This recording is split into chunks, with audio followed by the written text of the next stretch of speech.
Good day everyone. In this video, you are going to learn about multiplying radicals. Let's have this example. Since we have the same indices, we multiply the numbers inside the radicals. That is the square root of 2 times 3 or simplify square root of 6. What we have different indices.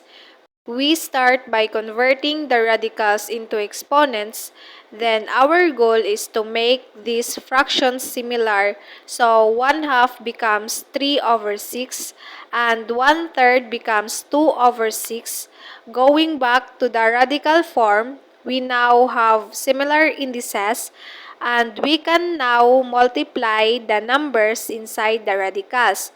That is the 6 root of 2 cubed x 2 squared, or simplify this. Again, I am your teacher Beth, and thank you for watching.